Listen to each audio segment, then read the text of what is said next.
Hello guys. Today we're gonna take a look at the album "Kill Them All" for the CD version at the front. We'll get we'll get to more of that in a little bit. First, a little bit of background about it. This was Metallica's first album. It came out in 1983. It let's see, it came out in 1983. It's about 51 minutes 20 seconds long. The label was Megaforce. The producer was Paul Curcio, but he doesn't have a link, so I don't know where he. Singles included. I usually don't talk about the singles, but it's but sometimes I do. Whiplash and Jump in the Fire were the singles to it. Members at the time. Now, usually the members were pretty much the same, except for throughout their existence, except for the bass player thing. That went through some tragic incidences, but and also Dave Mustaine was an original member just before they recorded this album. So under the song tracks, even though people who recorded were James Hetfield, of course, who did vocals, rhythm guitar, Kirk Hammett played lead guitar, Lars Ulrich did drums, and Cliff Burton played bass. Of course, all of them will be members to present day except for Cliff Burton.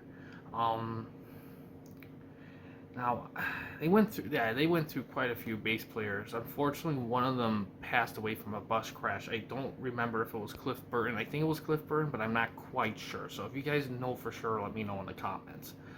Make sure, make sure that I know.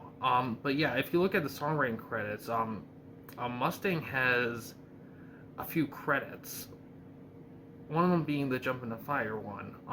It's interesting. Cliff Burton actually wrote an instrumental, "Pulling Teeth," which we'll talk about in a little bit. But yeah, all the songs were during when Mustaine was with them. Hammett didn't leave his imprint on it. He only played. So yeah, which is interesting that Mustaine would have been like the lead guitarist, but I don't know if he was lead guitarist in his own band Megadeth. I'm not quite sure. So he wrote the parts, but he never necessarily played them, which is interesting. Because usually when you listen to a band, when you hear rhythm guitar, you think the guy who played rhythm guitar is responsible for that part. And same with the drums and vice versa. But it's easy to forget, and I'm not sure a lot of people think about this, at least not me, is that when someone writes a song, they're not just writing like their part or the vocals or that. They're writing everything, like what the guitar, everything really, unless they don't give credit where it's due and they just say, "Oh, he just wrote the song," and the lead stuff, sure, I came up with it, but it's his song. You know, it's weird to think about it like that. But producer, Paul Curcio, he doesn't have a link, but the executive producer does, and that is John Zazula. Not much is known about him. I'm not seeing a lot of like credit. Apparently, he's a mentor to Eddie Trunk, which is interesting to see. He founded Megaforce Records to release Metallica. Oh, there's some bands. Testament might be known. Freely's Comet, there's a good one, and Anthrax. So he did leave a mark. Not a lot, but enough. But yeah, I believe that's it for that. And the songs on the CD are in the same order as they were in the vinyl, so nothing messy there. There was some special editions with bonus tracks, but we won't talk about those. It's interesting, the vinyl, instead of like 50-50, first six tracks are on side 1 and 4 tracks are on side 2. And a lot of that, of course, is because the song lengths can be quite long. So that explains the songs on side A are a little bit shorter on average than on side 2. But yeah, on AllMusic, the ratings for AllMusic, the critic rating gave the album 5 out of 5 stars. User ratings gave it 4.5 out of 5 stars with 4,400-ish user votes. But yeah, we'll also talk about song by song, of course. But first, let's take a look at this thing. Oh, and they have producer credits here as well. Man, I have to say, for their first album, they hit it out of the park. I mean, look at this thing. And on a side note, this is the last CD I ever got. Um, it came after a very long years of drought of getting CDs. And I was like, I'm gonna get a CD. It's been a long time since I got a CD. I'm gonna get a CD. And I went through some. I was in middle, and I even asked for some help, and I ended up getting this. And then I never listened to it. The problem with music for me in later years is that, and this is something I'm trying to get back into, just getting passionate about music. When I was younger, I was really into music. But like a lot of things when you grow up, you go through phases where you're really into something. And for me at least, I go into phases I'm really into something for a while, and then I kind of move on to something else. Um, and and music was the first. So I'm trying to get back to that. But yeah, but look at that album cover. Already it's striking. You have the Metallica level, beautiful red and black design that sticks out. You have the center picture that's gnarly as fuck. And you go to the back here, and you still have that cool thing that sticks out, and you have song tracks right there, easy to see. You have little credits right there, and you go inside, and it's just a blow up, fucking nuts. And it's weird. This is actually designed exactly like a vinyl because it opens up, and just like a vinyl, you have the CD come out of here, which is this. It's upside down. There you go.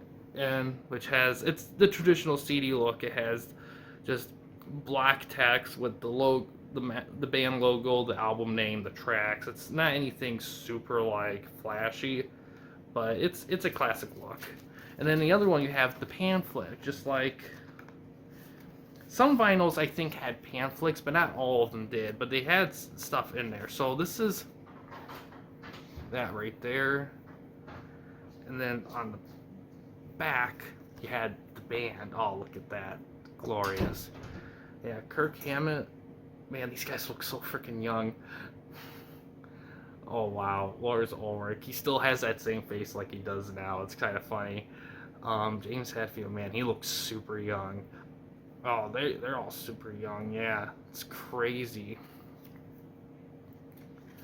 And yeah, and pretty much in here, you just got the music, lyrics, the credits. Yeah, just these. Let's see. Yeah, just the music credits. Nothing too flashy, but gets the job done. Yeah, this is very cool. Now let's talk about the songs.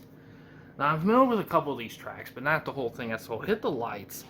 And like most albums, they have a similar tone and drive. There's a lot of these songs are gonna have a similar theme of like praises.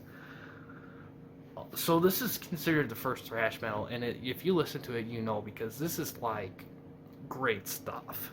Hit the Lights. It's a great opening track. It's not overly long. It hits hard. It has a good chorus. The Four Horsemen, I love it. The thing I like about music like this, they tell great stories.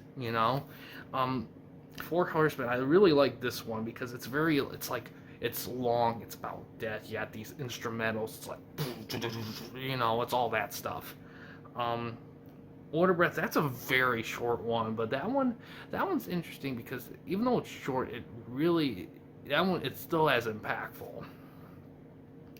Jump to the Fire is the first single on here. That one's pretty catchy actually. It's definitely a catchy one. Pulling Teeth, that's an instrumental. The bass wrote it, but it's guitar driven. It's actually kind of interesting that the bass guitar is in there. It's not just guitar, it's bass guitar and drums as well. But yeah, that one's good. And it doesn't start slow, but there's definitely some slowness to it because most of the songs in here are just fast. But don't mistake that. Even though a lot of songs in here are fast, there's a lot of like crescendos. There's a lot of high notes, low notes. It's like an orchestra just done at speed. And you have this one. The one I'm most familiar with is Whiplash. That one is a great one, and definitely probably the most single-friendly song, but it's still thrashy. And the thing that I think sticks about this one is that has a good chorus that you remember, and then it's just Whiplash, and then it goes crazy. It's just like that's just such a great way to do it. Like you're saying, and all of a sudden Whiplash, so cool. Phantom Lord. This one was good, and this one had it's probably the most crescendoiest one on here, I think. After, of course, I listened to this once. And that one is super epic. That one feels so epic. Like I feel like I could play a video game to it. I could play a video game to all of these songs, really. But Phantom Lord was really good. No Remorse. That one was good too, and I think that one actually has a slow moment in it. I think that's the one that has a slow moment, but that one's really good too. Seek and Destroy. See, I thought this one was a single because this one actually has a very good chorus, but it's not a single, but it's very catchy. Definitely, like when I Metal Militia is another one that could have been a single, but that one's kind of catchy too. But it's also really instrument. Yeah, a lot of these songs are just overall just. It's kind of like Queen 2 a little bit. Not a lot of songs would be considered singles, but you listen to it like, man, these songs are awesome. Just like get in your head, like great written, has a focused vision and tone, but each song can stand on its own. It has parts. You see, if I listen to this song like a gajillion times, then like a lot of stuff, I'll know more what song sticks out to what. But going through one listen, you'll hear differences. But when it's an album that's focused like that, songs are gonna blend in a little bit, and that's okay. I have no criticism on that. It's kind of like a movie a little bit. Like I kind of use this analogy, or it's kind of like a movie. Like the scenes will stick out a lot more as you watch it more and more. If you watch it once, things will blend in a bit because it's your first experience. It's your first time absorbing it all. But yeah, this is a great album. I do have some other Metallica albums, CD. I don't think I have any on vinyl. I do have one on cassette actually. So that might be something for another day. But yeah, in terms of the next one, overall this is fantastic. If you're a fan of rock, metal, or thrash or whatever, this is like pretty much essential. This is like in my opinion, from my knowledge, correct me if I'm wrong in the comments, but this album was the birth of thrash metal. This first album was like right there, thrash. It kind of gave birth to this rivalry between Metallica and really a lot of the other thrash bands, but mostly Megadeth because of the personal animosity between Mustaine and Metallica. And so that's kind of where that rivalry starts. But yeah, I really like this album a lot. Really good album, really solid, and I can't wait to get into more Metallica and really more music. I kind of can't wait for that. I know you could just listen to it on YouTube, and while you can get full albums or something like that on YouTube, listen to free. I don't know. There's something about getting something like this, because it feels solid. I can hold this. This feels like music. Sometimes people listen to music and they feel it, but sometimes it's good to actually touch, actually physically be able to grab and hold on to your songs, your music.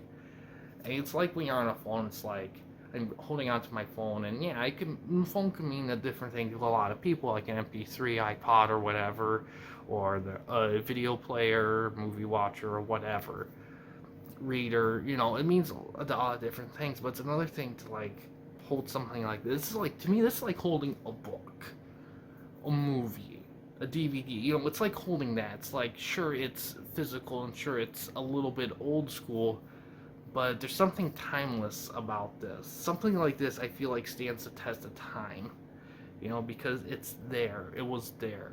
It was made. It was crafted. And you know what? When all that internet stuff and all that, if something happens to that, like either something temporary like a power outage or something permanent, and sure, you'll still need electricity, but internet, for the sake of argument, the internet dies or whatever, I mean, you're gonna have to go back to this kind of stuff. And I don't mind it, to be honest. I mean, yeah, the convenience of internet's pretty nice, but I don't know. You can always rely on these, really. I mean, sure, I'm going off in a tangent. If you want to talk about more about that kind of stuff, I mean, shoot me up in the comments or whatever. But yeah, overall, it's a great album. I recommend it for sure. You can get it on CD. You can see it on YouTube. I'm sure it's on vinyl. I don't know. Maybe cassette. It was the '80s, so it could be on cassette, but I'm not sure. I would recommend vinyl or CD. I don't really recommend cassette usually, just because it doesn't really offer anything over vinyl, because vinyl's kind of timeless, and CD's the most updated, the one you can use most with current technology. So cassette's kind of in that middle where it isn't quite either. So it's not something that really holds up as well, at least right now. Things could change in the future. But yeah, great album overall. I definitely recommend it. But yeah, guys, thanks for watching. In case you want to chat with me, Mike, or anyone else at the Campy Company, you don't want to use the YouTube comment section, we do have a couple options. The first one is we have a Discord channel. You find the link to that in About page / About section of our channel. We also have a discussion tab on our channel as well. You can access that through a PC or laptop computer. But yeah, guys, thanks for watching. Please subscribe and like the videos, and have a good day.